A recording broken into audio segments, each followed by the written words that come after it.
Alors, bienvenue sur le NAS de Timeframe H2 que nous allons analyser. Mais d'abord, nous y allons en H4 et après, on ira en un mois pour voir un peu la tendance. Après, nous partirons en un jour pour voir un peu le marché et on part en 4H, en 4 de Timeframe pour voir un peu la tendance du marché. Vous voyez un peu, nous sommes dans une tendance baissière, voilà. Sûrement, nous sommes dans une tendance haussière, mais à ce niveau-là, en H2, vous voyez que nous avons un fort moment, voilà, baissier. Alors, j'utilise le Gainbox.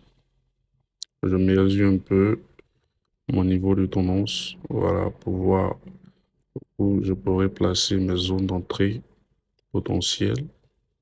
Voilà, je place mon inducement à ce niveau-là, comme vous pouvez le constater.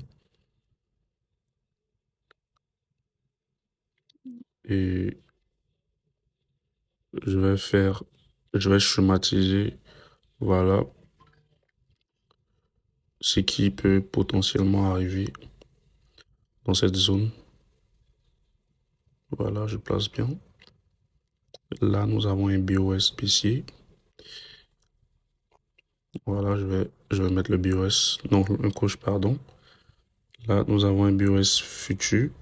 Nous attendons, voilà, une éventuelle position d'achat à ce niveau-là. Et vous voyez le second bloc, voilà.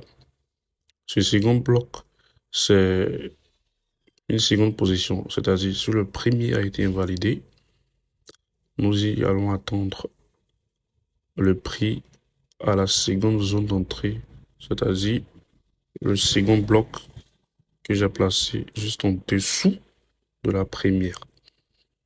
Et là, vous voyez, j'attends ce que le prix réagisse pour pouvoir prendre des éventuelles positions de vente.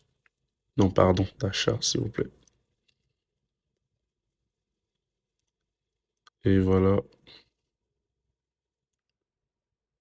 Je précise bien que cette analyse a été faite depuis le 23 J, voilà, dernier.